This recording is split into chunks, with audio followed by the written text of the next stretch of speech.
Zim, sot mbajt mbledhja e Këshillit Prokurorial të Kosovës, e cila u duk jashtëzakonisht e tensionuar, ashtu si që përshkrua pra pati mos pajtime, pas të cilave 4 antar të Këshillit e lshuan mbledhjen. Ndërkaq për rand dite u propozu edhe shkarkimi i kryesuesit aktual të Këshillit Prokurorial, zotërit Ardian Hajdaraj.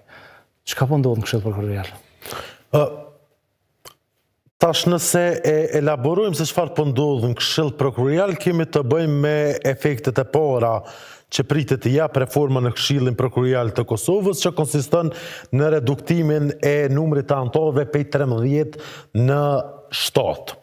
Për me kuptu publiku praktikisht, Këshilli Prokurorial i Kosovës me ligjin e kaluar, do thot i ka posur 13 antarë dhe antarët do të vazhdojnë ta kenë mandatin derisa ta përfundojnë mandatin të cilin e kanë fituar, dhe kjo përbërje nga Komisioni i Venecias është konstatuar si korporatiste. Pse si korporatiste? Për shkak se është përbërë nga 10 prokuror dhe vetëm 3 antarë të jashtëm, që edhe ata nuk ka qenë zgjedhja e tyre nuk ka qenë shumë stabile. Dhe përderisa ka qenë kjo përbërje, mirëmbajtja e korporatizmit dhe kulturës së pandërshkueshmërisë brenda sistemit prokurorial të Kosovës ka qenë e lehtë, për shkak se numrat e kanë bërë të tillë. Dhe për këtë arsye do thotë kemi por kritika nga jashtë, do thotë si KD kemi reaguar vazhdimisht, mirë po s'kemi por tensione të brendshme, për shkak se grupi brenda është mirëmbajtur lehtë, për shkak se numrat e kanë mundsu këtë. Tash kur jemi që në janar pritet që të kemi që të bie numri, që të reduktohet numri i antarëve në Këshillin Prokurorial të Kosovës, kanë filluar tensionet e mëdha në mes grupeve brenda vetë sistemit prokurorial të Kosovës. Fillimisht e kishim shkarkimin e ushtruesit të detyrës së kryeprokurorit të shtetit, për të cilin skenar zyra e Bashkimit Evropian kishte paralajmëruar kohë më parë se nëse ndodh kjo dhe një skenar tjetër që përmendej në atë letër, atëherë këta antarë do të cilësoheshin si sabotues të reformës në sistemin prokurorial të Kosovës. Tash këta antarë do të thotë që sot në një farë forme po abuzojnë me pozitën e tyre në Këshillin Prokurorial të Kosovës. Ne kemi përmbi një dekadë.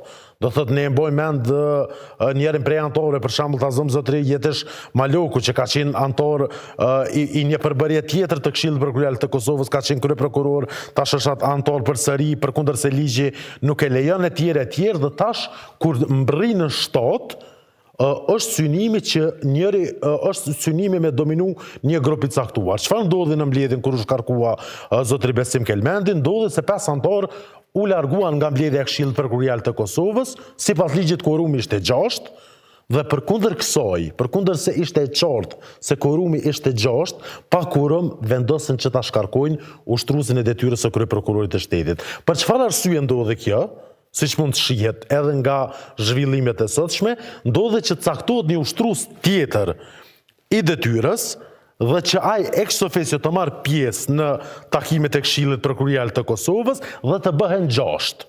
Sot zotri Çolaj tha se unë marr pjesë vetëm si antar ex officio, po nuk ua bëj kurumin. Ua ka bërë kurumin. Ligjërisht ai ua ka bërë kurumin. Dhe që kur e kemi parasysh se është e qartë se çfarë loje është duke u luajtur në sistemin prokurorial të Kosovës për dominimin e një grupi në raport me një grup tjetër brenda sistemit prokurorial, definitivisht është për keqardhje që në fund të mandatit të tij zotri Çolaj të bëhet pjesë e këtyre lojrave brenda Këshillit Prokurorial të Kosovës.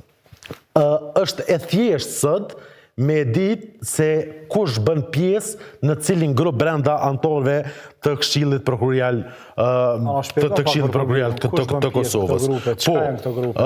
Për shembull, antarët që po e lëshojnë mbledhjen dhe që kanë lëshuar mbledhjen edhe ditën kur është shkarkuar zotri Besim Kelmendi, ka qenë ushtruesi i detyrës së kryeprokurorit zotri Besim Kelmendi, Dardan Vuniqi, Visar Krasniqi dhe Arjan Goshi, që kanë lëshuar mbledhjen, që përbëjnë shumicën, që përbëjnë dhe Veton Shabani. Mirë, po Veton Shabani e përfundon mandatin në janar, sikurse e gjithë pjesa tjetër e antarëve të Këshillit Prokurorial të Kosovës. janë këta 5 antarë që do të mbeten në janar.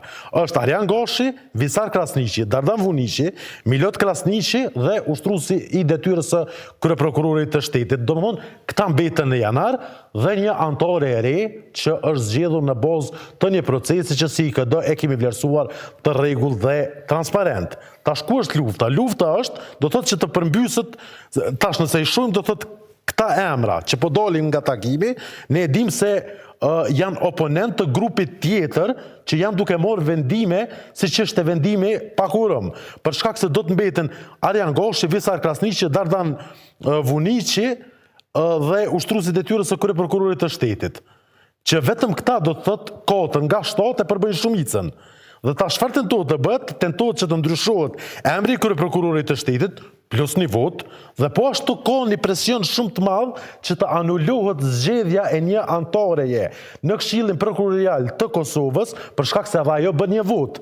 Dhe në numrin prej 7 antarëve të Këshillit Prokurorial të Kosovës tentohet që në këtë formë të merret shumica në Këshillin Prokurorial të Kosovës të grupit oponent, të grupit që po qëndron në takim. Nuk kanë po tentohet, por u anulua sot në mbledhje. Tash Si proces.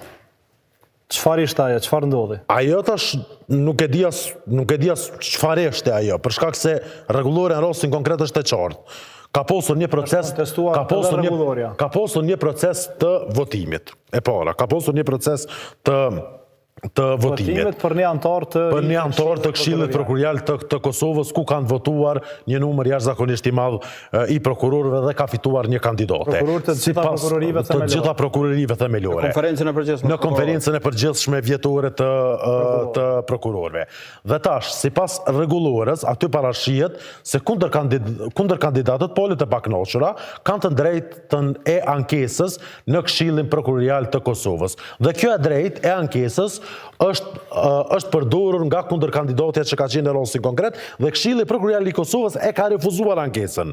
Në momentin kur e refuzon ankesën, atëherë rregulloria në fjalë nuk jep mundësi tjetër, nuk jep procedurë tjetër përposa të certifikohet rezultati. Dhe meqense tash nuk kanë arritur do të thotë me e aprovu atë ankesën e kundër kandidatës, tash po tentojnë që përmes raportit.